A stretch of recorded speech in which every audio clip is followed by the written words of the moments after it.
Hello అండి, అందరూ ఎలా ఉన్నారు? బాగున్నారా? నేను చాలా బాగున్నాను. మీరందరూ కూడా బాగుండాలని మనస్ఫూర్తిగా కోరుకుంటున్నాను. సో ఎప్పట్లాగే ఇవాళ కూడా మన వీడియోలో 5th మంత్ జర్నీ గురించి డిస్కస్ చేసుకుందాం. గర్భవతులు మీరు 5వ నెలలో ఉన్నారా?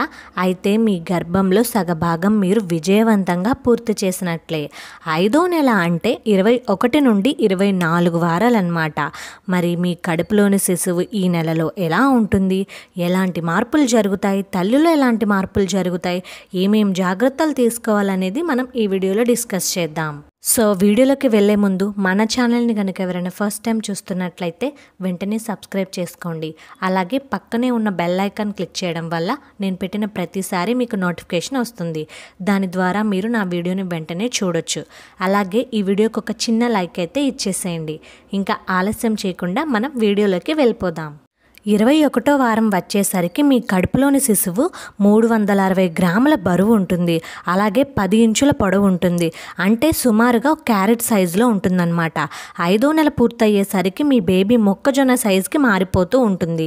ఈ నెలలో ముఖ్యమైన మార్పులు వచ్చేసి శిశువు కదలికలు అన్నమాట. శిశువు కదలికలు అనేవి చాలా బాగా తెలుస్తాయి. ఇప్పటి నుంచి పెరుగుదల కూడా మీకు చాలా వేగంగా ఉంటుంది. అలాగే శిశువు చర్మం పైన వర్నిక్స్ అనే పొర ఒకటి ఏర్పడుతుంది. ఇది శిశువుకి రక్షణ కవచం లాగా పనిచేస్తుంది అన్నమాట. ఇది రక్షణ కవచం లాగా ఉండి ఉమ్మ నీరు నుండి శిశువుని వేరు చేసి కప్పి ఉంచుతుంది. ఈ వర్నిక్స్ పొర శిశువుకు డెలివరీ అయిన తర్వాత మెల్లమెల్లగా ఊడిపోతుంది. 5వ నెలలో శిశువుకు కండరాలు ఎముకలు అన్నీ గట్టిపడి పటిష్టంగా మారతాయి. అలాగే శిశువు కనురెప్పలు కళ్ళు అన్నీ డెవలప్ అయ్యి ఈ నెలలోనే బేబీ కళ్ళు తెరిచి చూస్తుంది కూడా. అంటే శిశువు మీ కడుపు మీద ఏమైనా వెలుగు పడినప్పుడు దానికి స్పందిస్తుంది. అలాగే శిశువు నోటిలో వేలు వేసుకోవడం, వెక్కిళ్ళు, ఆవిలించడం ఇలాంటివన్నీ కూడా ఈ నెలలోనే నేర్చుకుంటుంది. అలాగే శిశువు కాళ్ళతో తన్నడం కూడా స్టార్ట్ చేస్తుందన్నమాట. అలాగే తల్లి నిద్రించే సమయంలో శిశువు చాలా యాక్టివ్గా ఉంటుంది. అలాగే శిశువుకు గోర్లు, అరచేతి మీద రేఖలు, వేలిముద్రలు వంటివి అన్నీ కూడా ఈ నెలలోనే ఏర్పడుతూ ఉంటాయి. ఇంకా శిశువుకు వినికిడి శక్తి కూడా పూర్తిగా అభివృద్ధి చెంది ఉంటుంది.